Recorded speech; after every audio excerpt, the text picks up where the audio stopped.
Hello students, this is Akshay again, your physics teacher.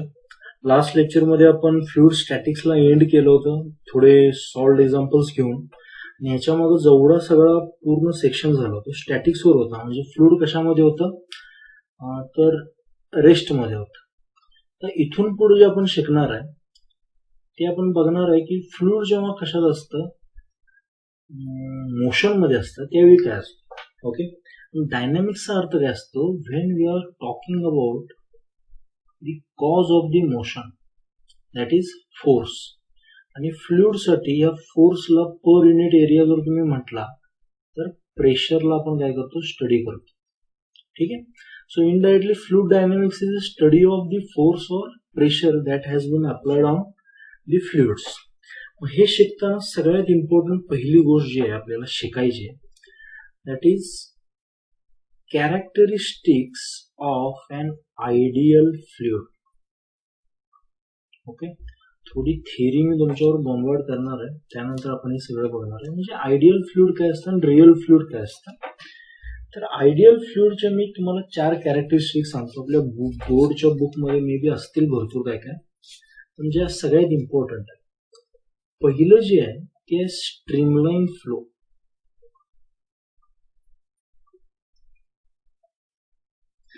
जेव्हा ह्या फ्लुइडला तुम्ही फ्लो मध्ये टाकता त्यावेळी तो फ्लो जो असतो तो कसा असतो? स्ट्रीमलाईन, किंवा ह्याला तुम्ही कधी कधी लॅमिनार सुद्धा म्हणता. स्ट्रीमलाईनचा अर्थ काय समजून घ्या. समजा ही पाईप आहे अशी एक. ओके, ह्याच्यामधून फ्लुइड काय होतं? फ्लो होत. तर इथल्या कुठल्या तर एक सेक्शन मी जर समजा पकडलं, दिस इज सर्टन सेक्शन, आणि इथं जर मी बघितलं at time t is equal to T1 ला एक पार्टिकल असा जात होता, ह्याची व्हेलॉसिटी काय होती? V1. ओके, त्यानंतर time t is equal to T2 ला दुसरा पार्टिकल इथं आला असेल, तो सुद्धा असाच जात होता. म्हणजे ह्या सेक्शनला जी व्हेलॉसिटी आहे ती काय असते? नेहमी कॉन्स्टंट. फ्लुइडला स्टडी करण्याच्या 2 मेथड आहेत. तुम्ही एकतर या पार्टिकलच्या मागे मागे फिरत बसा, तो कसा चाललाय काय चाललाय बघा, किंवा काय करा, कॅमेरा घेऊन इथं सेक्शनला बसायचं आणि तो प्रत्येक पार्टिकल पास होणारा त्याचा स्टडी करा. याला आपण युलर्स मेथड म्हणतो स्टडी करण्याची. इंजिनिअरिंग मध्ये शिकाल तुम्ही. पण बेसिकली काय आहे की व्हेलॉसिटी कॉन्स्टंट, स्ट्रीमलाईन फ्लो, किंवा याला स्टडी फ्लो सुद्धा म्हणू शकतो. Second most important characteristics is, तो जो फ्लुइड असतो तो कसा असतो? इनकम्प्रेसिबल.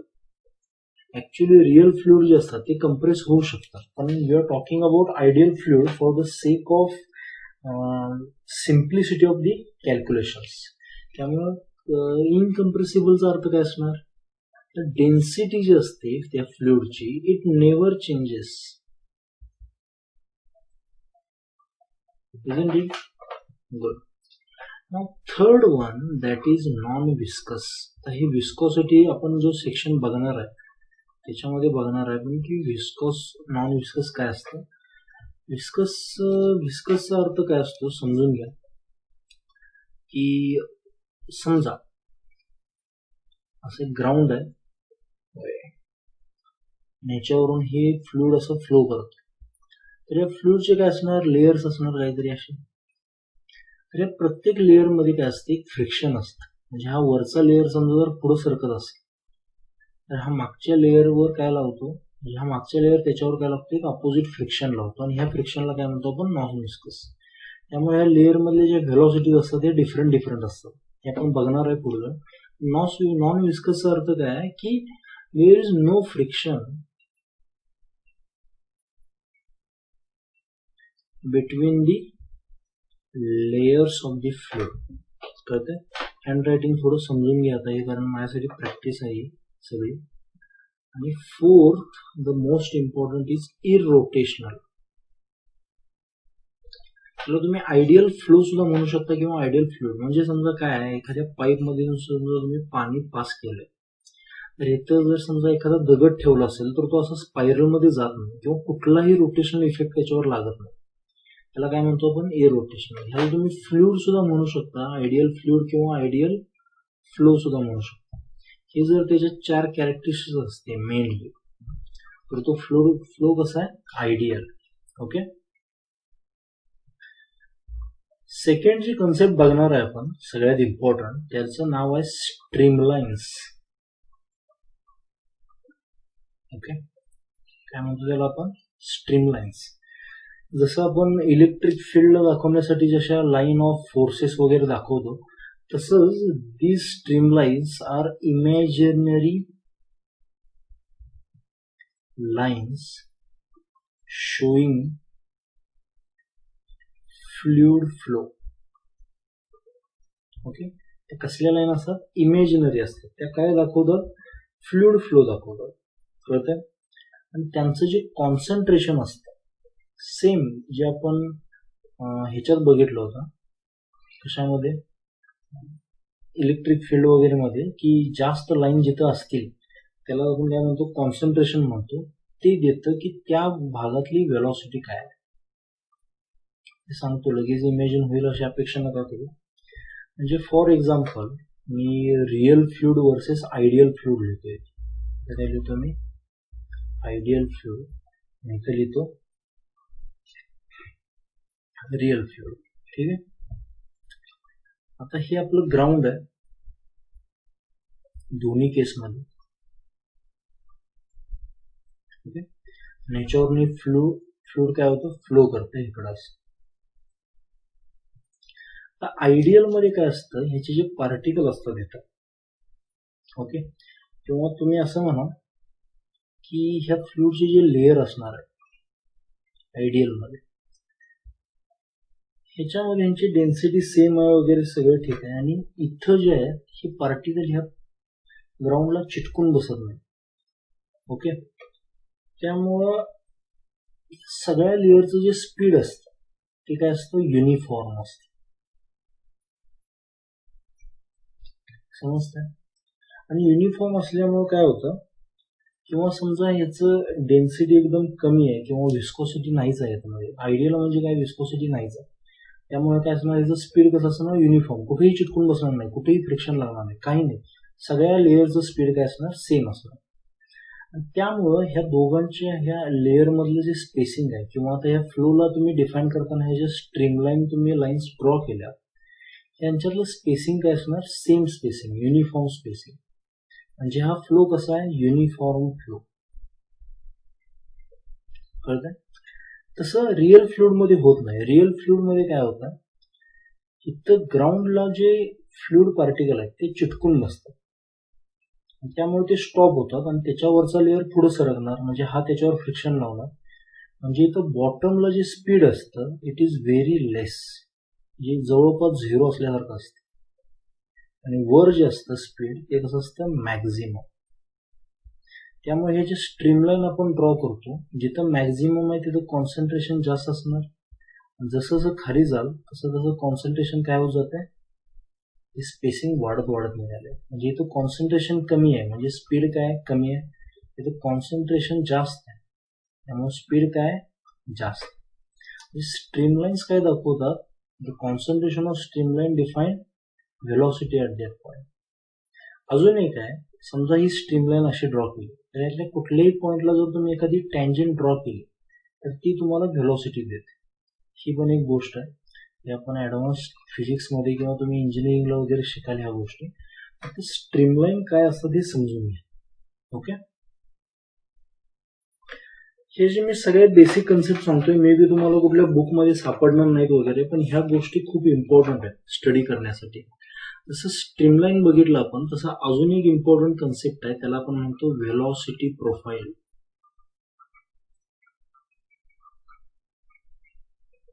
ओके, सगळ्या थिअरीज आहेत, तुम्हाला समजेल लगेच. व्हेलॉसिटी प्रोफाईलचा अर्थ काय असतो की आपण एक्झाम्पलच घेऊ. समजा if I am talking about ideal flow and real flow, ठीक आहे, या दोन्ही बद्दल जर मी बोलत असेल, this is the ground for both the cases and the fluid is flowing on the ground.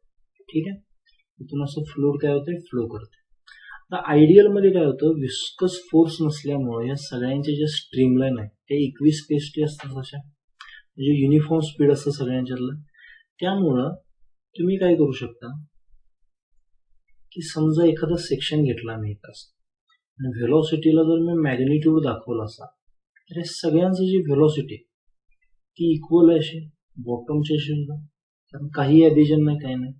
आणि ह्यांना जर मी डॉटेड लाईन ड्रॉ केली ह्याला अशी, तर ही जी डॉटेड लाईन दाखवते ह्याला काय म्हणतो आपण, व्हेलॉसिटी प्रोफाईल. कळतंय? आता हे रिअल फ्लुइड जेव्हा डिस्कस करेन त्यावेळी तुम्हाला अजून जास्त क्लिअर होईल की बॉटमला व्हेलॉसिटी खूप कमी आहे, बघितलं होतं आपण.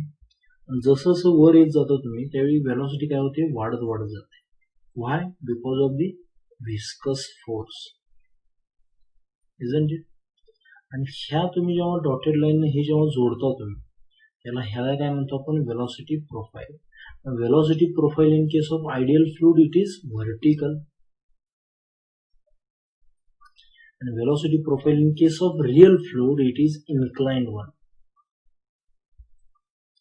हा जो अँगल आहे त्याच्यावरून तुम्ही थोड्या गोष्टी कॅल्क्युलेट वगैरे करू शकता, ह्या सगळ्या नंतरच्या गोष्टी आहेत. फक्त समजून घ्या की वेलोसिटी प्रोफाईल काय असते. समजा ह्याच्यातच थोडं एक ऍडव्हान्स बघितलं मी की एक पाईप आहे समजा अशी, ओके. आता इथं आपण बघितलं की ग्राउंडला इथं चिकटल्यामुळं काय आहे, स्पीड कमी झाली आणि विस्कस फोर्स खाली खाली इथं वेट वाढलं म्हणजे फ्रिक्शन वाढत वाढत जाणार, हे असं आहे. इथं ह्याच्यातून काय होतंय, फ्लुइड फ्लो करतंय समजा असं, त्या मी स्ट्रीमलाइन्स ड्रॉ करतोय, ओके. आता हे रिअल फ्लुइड फ्लो करतंय समजा ह्याच्यातून, त्यामुळे काय होणार, जिथं एंडला आहे तिथं स्ट्रीमलाइन्स कमी असणार आणि जसं जसं इकडे येतोय आपण तसं त्याचं कॉन्सन्ट्रेशन काय होत जाणार, वाढत वाढत जाणार. समजतंय का? ओके.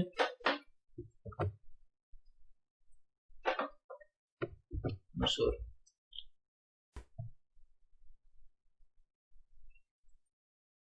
हे असं होत जाणार. इथं कॉन्सन्ट्रेशन जास्त आहे म्हणजे सेंटरला इथं कॉन्सन्ट्रेशन जास्त झाल्यामुळे इथं स्पीड जे आहे ते कसं आहे, मॅक्झिमम आहे आणि एंडला कसं आहे, मिनिमम. कारण तिथं ऍडेजिव्ह फोर्सेस म्हणजे तुम्हाला माहित असेल, the attraction force between different molecules, ह्यांच्यात जे असतं ते कोहेजन असतं, ह्याच्यात आणि डिफरंट मॉलिक्युल्स मध्ये असतं ते काय असतं, आदेशन. मी काय करतो, इथं आता सगळ्यात मिनिमम आहे ना, मग एवढंच दाखवतो मी. सिमिलरली ह्याच पॉइंटला इथं सगळ्यात मिनिमम एवढंच दाखवतो. जसं जसं वर याल तसं तसं काय होत जाणार, स्पीड वाढत वाढत जाणार. आणि हा जो दिसतोय तुम्हाला असा, हा पाथ असा पॅराबोला टाइप, हा काय असणार तुमचा, velocity profile in case of this pipe. Pipe कशी असते रे, पाईप 3D असते, इजंट इट? त्यामुळे हा जो प्रोफाईल दिसतोय तुम्हाला, हा प्रोफाईल जो दिसतोय 3D मध्ये दिसणार असा, आणि म्हणून ह्याला म्हणतो आपण पॅराबोलाइड. कळतंय? तर कधी कधी विचारू शकतात तुम्हाला, असा क्वेश्चन वगैरे येऊ शकतो, पॅराबोलाइड वगैरे. हे जे एंडला सगळे आहेत गोल, जिथे जिथे चिकटले तिथं कसं स्पीड आहे, मिनिमम, आणि बरोबर सेंटरला स्पीड कसं आहे, मॅक्झिमम. ह्या गोष्टी लक्षात ठेवा, या स्ट्रीमलाईन बद्दल बोलतोय, ओके. मी जे सुरुवातीला तुमचे इम्पॉर्टंट पॉइंट्स घेतोय, म्हणजे जे फ्लुइड डायनामिक्स मध्ये पुढे लागू शकतात, ते मी पहिल्यांदा कव्हर करून घेतोय. अजून एक इम्पॉर्टंट कन्सेप्ट तुम्हाला समज, जसं स्ट्रीमलाईन फ्लो असतो, जसा असा मक्खन टाईप जायचा असतो असा, कळतंय? तसा अजून एक फ्लो असतो, त्याला काय म्हणतो आपण, टर्ब्युलंट फ्लो. टर्ब्युलन्सचा अर्थ माहित असेल तुम्हाला, म्हणजे सगळे बिघडले. समजा एक पाईप आहे अशी, ओके, आणि या पाईप मधून काय होत आहे, पाणी वाहत आहे असं युनिफॉर्म, आयडियल फ्लुइड आहे, युनिफॉर्मली असं निघालं, ठीक आहे. इथं मध्ये काय टाकला मी, एक खडा टाकला सगळं दगड, तर ह्याच्या बाजून असं जायला बघणार फ्लुइड, इकडे सुद्धा थोडं डिस्टर्ब होणार असं, आणि मे बी हे असे क्रॉस करू शकतात, पुढे जाऊन काहीतरी होऊ शकतात. तर इथं पर्यंत जे होतं, इथून मागे हे कसलं फ्लो आहे, स्ट्रीमलाईन फ्लो आहे. आणि इकडून पुढे जे सगळं बिघडलं इथे एडीज तयार झाले, म्हणजे आत भोवरे तयार होणार इथे थोड्या वेळानं. कळतंय? हे कसलं आहे? Turbulent flow. ओके, ह्याच्याबद्दल आपण विस्कोसिटी सेक्शन मध्ये अजून जास्त बघणार आहे. टर्ब्युलंट फ्लोला मॅथमॅटिकली कसं लिहितात किंवा काय कंडिशन असते. ओके, तर हे ऑब्स्टॅकलमुळे कुठला फ्लो तयार झाला? टर्ब्युलंट फ्लो तयार झाला. ओके, ह्या फक्त गोष्टी बेसिक तुम्हाला माहीत असू द्या, जे आपल्याला डायनॅमिक्स मध्ये घुसता येईल.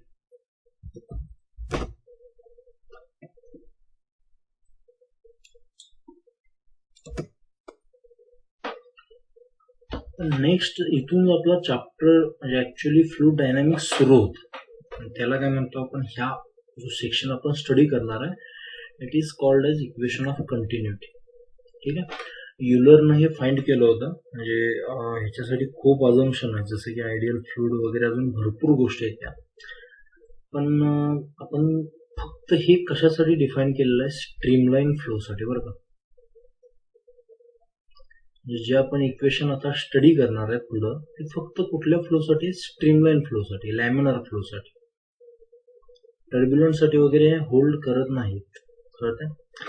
इक्वेशन ऑफ कंटिन्युटी स्टडी करताना समजा अशी एक मी पाईप ड्रॉ केली आणि इथं जो एरिया आहे हा पाईपचा, हा समजा A1 एरिया आहे आणि इथं जो एरिया आहे तो पाईपचा किती आहे? A2 आहे. ठीक आहे, एक सेक्शन घेतलाय मी पाईपचा, फ्लुइड फ्लोचा. त्याच्यामध्ये फुल फ्लो म्हणजे इथून इन होत आहे आणि इथून आउट होत आहे. तर इथून इन होताना समजा स्पीड किती आहे? V1 स्पीड आहे आणि इकडून बाहेर येताना स्पीड किती आहे? V2 स्पीड आहे. ठीक आहे, तर एक क्लिअर आहे की हा जो एंड 1 आहे आणि एंड 2 आहे, जेवढं मास इथून इथं येत आहे तेवढंच मास इथून इथं बाहेर पडलं पाहिजे. हे तर पक्का क्लिअर आहे ना, किंवा मास कन्झर्वेशनचा कन्सेप्ट आहे. Equation of continuity is nothing but conservation of mass. कळतंय? इथून जे मास आहे ते म्हणजे काय? ह्याच्यासाठी बेसिस जे आहे, इक्वेशनच्या डेरिव्हेशन साठी जे बेसिस आहे it is nothing but rate of mass flow is constant. दोन्ही केसमध्ये. कळतंय? मग मास फ्लो जो असतो, रेट ऑफ मास फ्लो, मासला जसं आपण एम लिहितो तसं रेट ऑफ मास फ्लो जो असतो तो आपण कसं लिहितो? M dot. लक्षात ठेवायचं. This is nothing but dm/dt differentiation मध्ये. म्हणजे काय? एका छोट्या टाइम मध्ये एक छोटं मास पास झालं म्हणजे रेट ऑफ मास फ्लो कसा लिहितो? dm/dt. आणि ह्याला शॉर्ट मध्ये कसं लिहितो आपण? M dot. मग जो मास फ्लो 1 एंड वर आहे तेवढाच मास फ्लो सेकंड एंड वर पाहिजे, बरोबर. मग ह्यालाच मी असं लिहू शकतो dm1/dt is equal to dm2/dt. बरोबर, टाइम कॉमन आहे, m1 m2 फक्त. नाव काय करूया? m1 आणि m2 ला आपण डेन्सिटी आणि व्हॉल्यूमच्या हिशोबाने लिहू. मास आपल्याला माहिती आहे काय असतं? Density into volume. ओके, आणि डेन्सिटी व्हॉल्यूमला कसं लिहू शकतो? एरिया इंटू डिस्टन्स लिहू शकता तुम्ही, किंवा एरिया इंटू डिस्टन्स. आता समजा इन टाइम dt हे मास जे आहे ते थोडासा डिस्टन्स पुढे सरकलं. किती डिस्टन्स पुढे सरकलं? dx distance. मग तेवढ्याच टाइम मध्ये हे पण मास थोडस पुढे सरकलं असणार आहे, ते dx2 म्हणतो आणि इथं dx1 म्हणतो. या थोड्या बेसिक गोष्टी आहेत. तर इथं मी x म्हणतोय. ओके, पण dm/dt ला मी असं लिहू शकतो का? रो ए ह्या दोन्ही कॉन्स्टंट गोष्टी आहेत, dx/dt लिहू शकतो. आणि dx/dt rate of change of displacement काय असते? Velocity. So dm/dt is equal to rho A V. बरोबर. सो dm1/dt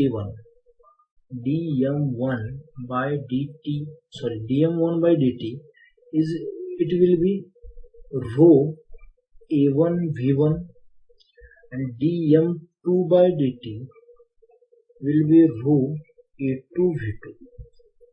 हे दोन्ही जर इक्वल असतील तर ह्या दोघांना पण इक्वल करायला पाहिजे. So it will be rho a1 v1 is equal to rho A2 V2 rho common काय बरं, because we are talking about a single fluid, त्यामुळे त्याचं डेन्सिटी सेमच असणार आणि इनकम्प्रेसिबल असल्यामुळे रो चेंज पण होणार नाही.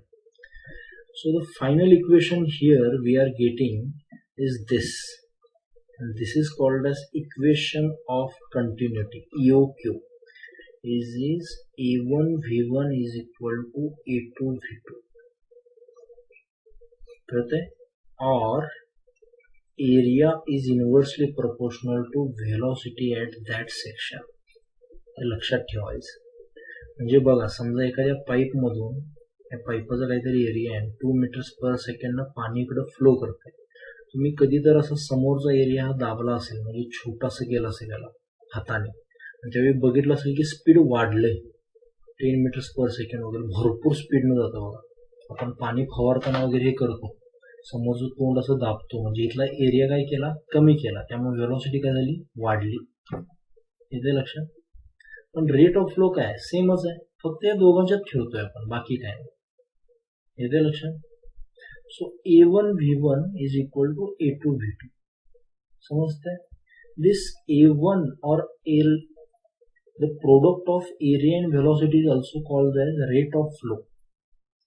Rate of flow, and its unit is meter cube per second. हे डेरिवेशन जर तुम्ही विसरला असाल किंवा इथं थोडंसं काहीतरी डिफिकल्ट वाटलं असेल, डोंट वरी, हे बोर्डाला आपण फायनली करू. आत्ता पुरतं तुम्ही कॉम्पिटेटिव्ह पुरतं त्याला लक्षात ठेवा. इक्वेशन ऑफ कंटिन्युटी तुम्हाला हे आणि हे लक्षात ठेवायचं, बाकी काही. इथे लक्षात. एक क्वेश्चन घेऊ इक्वेशन ऑफ कंटिन्युटीवर. 2 पाईप्स आहेत, त्यांचा एरिया दिला इथे आपल्याला. ओके, त्यांच्यातून जे फ्लो होते वेलोसिटी, फ्लुइड जे फ्लो होते त्याचे पण दिले, आणि ह्या दोन्ही पाईपना कनेक्ट करून फायनली एका पाईपमधून जे पाणी बाहेर काढलंय, तर तिथली वेलोसिटी काय असेल. ओके, हे रिअल लाईफ ऍप्लिकेशन आहे. तुम्ही जेव्हा पंप वगैरे डिझाईन कराल त्यावेळी तुम्हाला हे भरपूर करावं लागणार आहे. ओके, म्हणजे जर तुम्ही त्या क्षेत्रात गेला तर इक्वेशन ऑफ कंटिन्युटी आता इथं जर सॉल्व्ह करायचं झाली, समजा हे 2 पाईप असते असे, म्हणजे एकच पाईप असते समजा अशी, इथला एरिया, इथली वेलॉसिटी, एवढा सिंपल क्वेश्चन घेण्याची काही गरज नाही. त्यामुळे मी थोडासा टफ क्वेश्चन, टफ म्हणजे काय, रिलेटिव्हली टफ, ह्याच्यापेक्षा हा थोडासा टफ. तर इथून दोन्हीकडून जे पाणी इथं येणार आहे ते इथून बाहेर गेलं पाहिजे, कळतंय. आणि त्यामुळे ह्याचं जर तुम्ही डिवाइड केला, इकडून आज जे येणार आहे त्या सगळ्यांना आपण इनपुट म्हणू, आणि इकडून बाहेर जे जाणार आहे सगळ्यांना काय म्हणू, आउटपुट. मग इनपुट आणि आउटपुट इक्वल पाहिजे. सो इथं मी जे सांगेन ते लिहायचं आता, ट्रिक स्टार करून लिहू. ट्रिक म्हणजे ऍक्च्युली हे डेरिवेशन तुम्हाला आता सुटला पण असेल आतापर्यंत खूप जणांना प्रॉब्लेम. याला काय करायचं, येणाऱ्या सगळ्यांची बेरीज A1 V1 plus A2 V2 plus अजून एक असेल तर A3 V3, कळतंय, इज इक्वल टू जाणाऱ्या सगळ्यांची बेरीज A1 V1 plus A2 V2 वगैरे हे सगळं पुढं पुढं, कळतंय. तर मग ह्याचं सोल्युशन करताना तुम्ही कसं कराल, येणारे किती पाईप आहेत, 2 पाईप आहेत. पहिल्याचा एरिया किती आहे, 2 मीटर स्क्वेअर. युनिट्स बघा सगळ्यांचे सेम आहे, त्यामुळे काही युनिट्स आता लक्ष द्यायची काही गरज नाही. इंटू त्याच्यातून किती स्पीड येत आहे, 1. स्पीडचे सुद्धा युनिट सेम आहेत, त्यामुळे इथं सुद्धा जे येणार आहे ते मीटर्स पर सेकंड मध्येच येणार आहे. Plus 5 into 4 is equal to, इथला एरिया किती आहे, 6 इंटू त्याची वेलोसिटी आपल्याला माहित नाही, that is to be find out. ते किती होणार, 22 divided by 6 will be V. It will be velocity is equal to 11/3 meters per second. This will be your answer. कळतंय. अशा टाइप मध्ये तुम्ही क्वेश्चन सॉल्व करा, आणि equation of continuity I hope तुम्हाला क्लिअर आहे. ओके,